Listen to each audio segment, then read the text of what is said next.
Hey guys, welcome back to Valley and Holler. I'm Dee. We are back in North Carolina and back in my kitchen in case you couldn't tell. And if this guy here wasn't a dead giveaway, we're actually going to do some bacon today. I know some of you are pretty curious about what we have going on outside, and I promise we will do a garden tour, but it's kind of cold and nasty out there today, so I figured this would be a good day to try a new recipe that I found. Chris's grandfather will be 100 this year, and as a diabetic, he's pretty limited on what he can have in the way of desserts. So I've been doing some research to find diabetic friendly cakes that I can make his birthday cake out of. And I did find one. It's a recipe I've never tried before, so I'm gonna try it with you guys for the first time. It might taste terrible, it may be delicious, but we're gonna find out together. It is a keto friendly death by chocolate cake. And we are going to do a no sugar chocolate buttercream frosting on it as well. So let me get you guys turned around and I will show you what ingredients we're working with here, and then we'll get started. First of all, I'm going to try my hardest to remember to put the recipe in the comments and to show you guys the final product. One of my friends always gives me a hard time because I forget those two things when I do cooking videos. So I'm going to try really hard to remember that for y'all today. All right, let me show you what we're working with here. So we have almond flour. We're going to do 2 cups of that. This is just the brand from Walmart. I'm not a huge fan of shopping at Walmart, but compared to our local food line, this is like $3 cheaper for the exact same thing at the local grocery store. So for me, it's worth going to Walmart for that product. We also have a cup of granulated sweetener. This right here is a Splenda, a generic Splenda. Sometimes I'll use stevia for baking things. Sometimes I'll use like a coconut sugar. It just depends on what I'm doing and what I already have on hand. Use what works for you. I have half a cup of unsweetened cocoa powder. I think pretty much your only options for that is going to be Hershey's or store brand. We have half a cup of softened butter. While I've been filming the intro to this, I had this sitting next to the crock pot that's got a roast in it so that it could soften up for us. We've got a teaspoon of vanilla extract. I got 2 eggs from my chickens. We've got a cup of unsweetened almond milk, and then a teaspoon, right there, teaspoon of baking powder. I imagine, and I'm just guessing here because I've never done this, if you have vanilla almond milk but you don't have vanilla extract, you probably would be okay without needing the additional vanilla. I normally have regular almond milk on hand because I use that pretty frequently. So for me, that wasn't even an issue, but that might be something that you guys can play around with when you try this on your own and see what works. All right, let's get to mixing, guys. Ooh. This bag of almond flour is 2 cups, so we're just going to dump the whole bag in there. Obviously, if you have a larger bag, you'll need to measure that out, but because this was the exact amount I needed, I'm not going to worry about that today. All right, so there's the almond flour. There is our cocoa, our sweetener,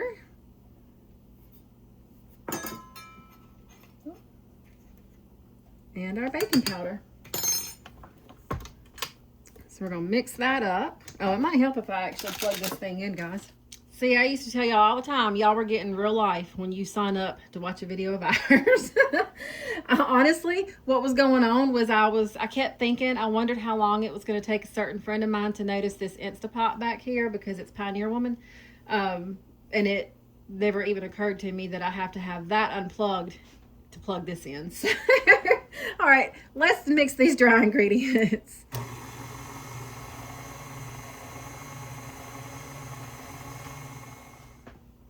All right, we got that good and mixed up here. I just started the oven up, got it preheating. It's set on 350. I kind of wish I would have whipped up this butter before I started the dry ingredients, but the recipe doesn't call for that, so that's not how I did it. All right, that was the butter. That's our vanilla. Our 2 eggs and our almond milk. I guess if you're not dairy free, you probably could use just regular milk in that, and honestly it would probably make for a little richer end result. But I don't normally, I don't drink regular milk at all, and Chris isn't a huge milk drinker anymore, because it does affect his blood sugar. So generally I have almond milk on hand, which is what the recipe called for. But I imagine you could probably sub that out for, you know, traditional cow's milk or goat's milk, whatever you normally would use. Ooh. All right, I wanted to show you the batter before I do the next step, which the next step is just putting it into the pans. This has a very like brownie batter texture almost.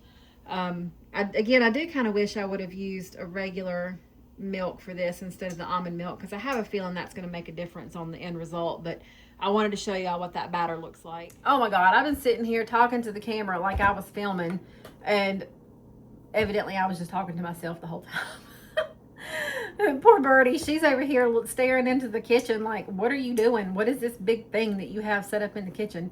Because she's never seen me film before. Well, before last weekend. She's totally confused. All right, anyway, the recipe calls for using 3 of the 9 or 6-inch round pans. I have the standard 9-inch round pans, so I'm only going to be using 2 of these today. Go ahead and grease them however you do that, whether that be with the cooking spray or butter, whatever you need to grease it with, go ahead and do that. And then we're going to pour the batter. We're going to divide it between the 2 pans.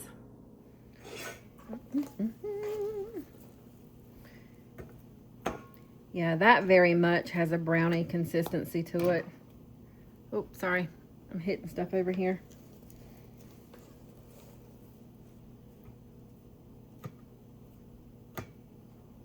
I'm not sure how this is going to turn out, guys.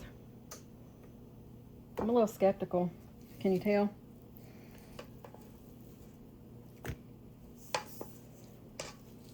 And I'm probably not dividing this evenly either.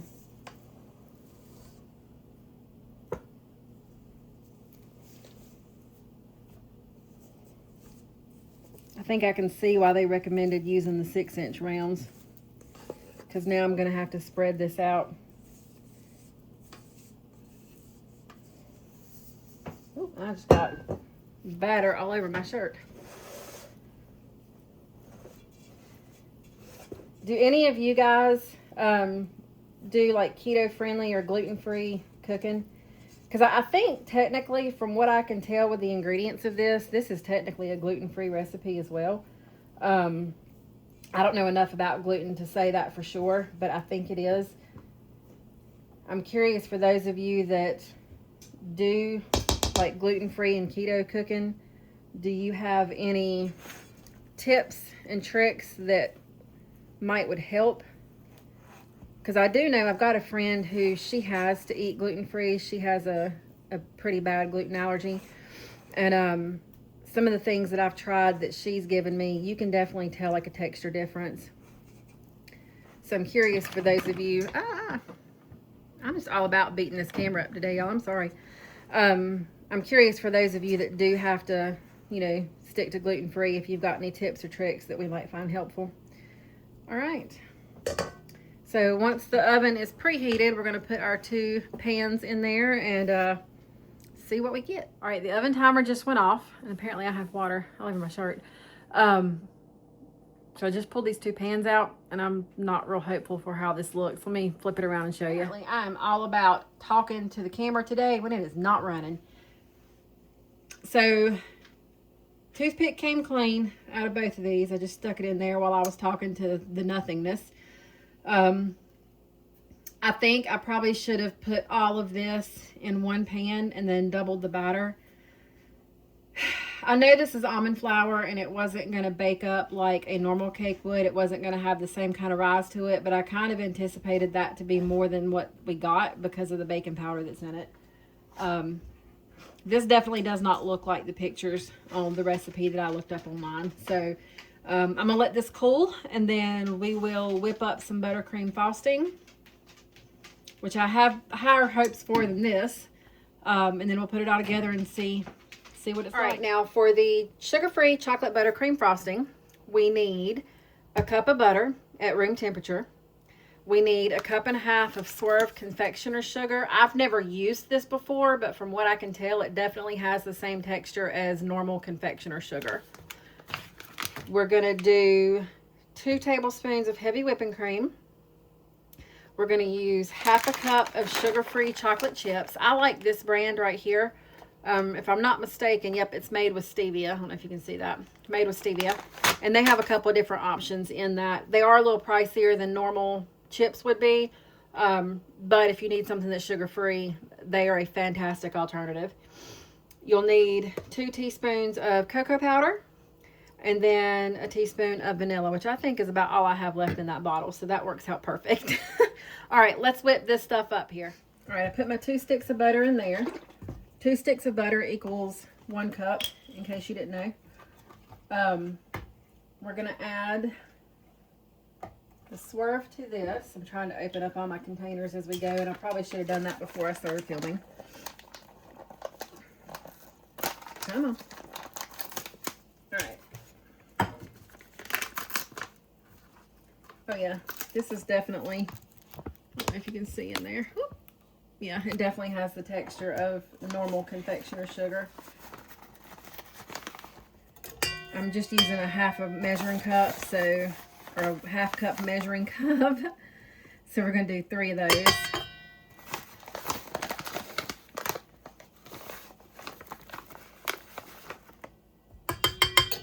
All right. Let's whip her up. I need one of those guards that you put on your KitchenAid to keep everything from like blowing up everywhere. One of these days I'll invest in one. All right, so that ends up looking kind of crumbly. I'm gonna add the vanilla in. And the 2 tablespoons of cream.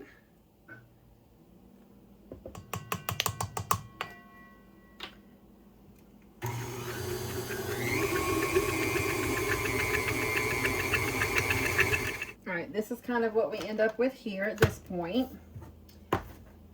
Now we're going to add the cocoa to it, which is 2 teaspoons of cocoa.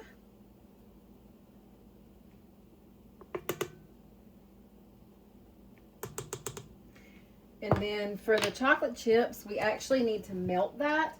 So I have that in a dish in the microwave right now, and let me get that melted. Then we're going to add that into this mixture. All right, we have a dish of melted chocolate. That's 1/2 cup of chips, of chocolate chips that we melted down. And then I'm going to use the rest of the bag to kind of decorate the top with, just sprinkle on the top so it's more like a triple chocolate cake.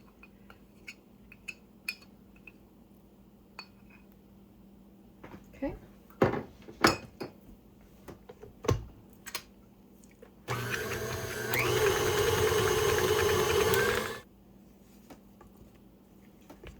Texture looks really good.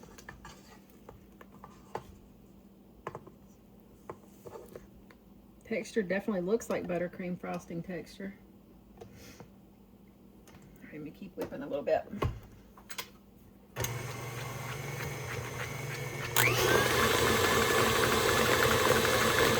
So you basically you're going to whip this until it's light and fluffy, which it is. Let's see. I like it. Yeah. Good flavor, good texture.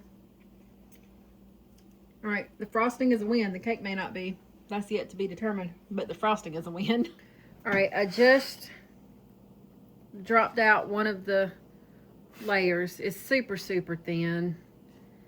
I definitely, if I make this one again, I'm definitely gonna double this batter. But I've already been thinking of some things that I might do differently on the recipe itself as well. It's cool enough, I think I can go ahead and put some frosting on it. Let's see what it turns out like. I definitely overestimated how cool that cake actually was.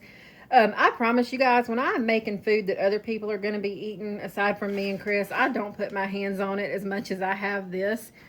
I was thinking, after I touched the top of this a second ago to see how cool it was, I thought, oh my gosh, these people probably think I'm disgusting for putting my hands all over this cake. All right, I put the layers in the freezer so it could cool off. And then when I tried to dump the other layer out, it fell apart. Which honestly, that sometimes happens no matter what kind of cake you're making.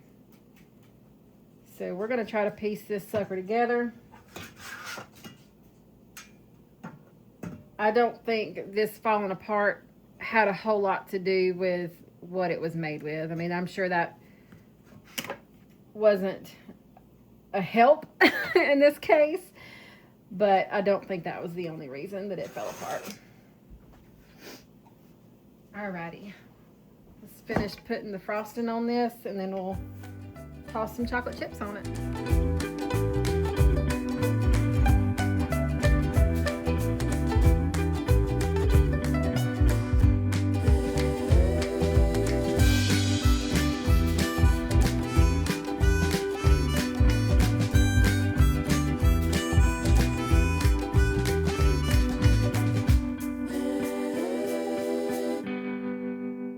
Chris just got home, and we're going to cut into the cake and see what we think.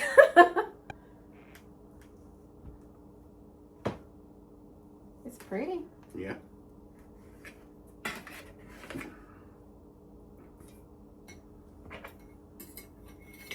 All right.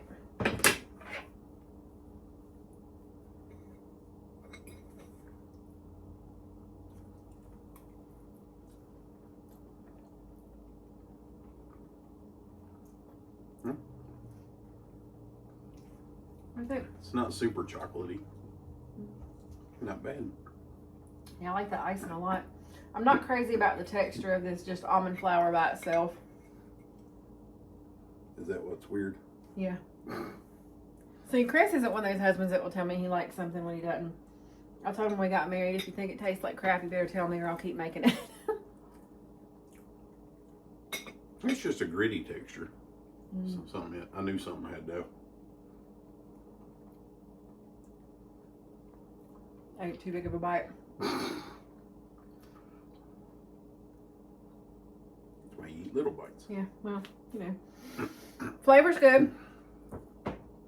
I can already think of a couple of things that I want to do different when I make this again. So I'll probably make it again next weekend with those changes. I think it's okay. Yeah. I think it probably needs at least one more layer. It's passable. Yeah. I think it needs either I need to double the recipe and make 2 big layers, or I need to double it and make 2 extra layers of this size, because it's the cake as it is now is too short to be any kind of cake. It's like pie sized. Yeah, it's pie size.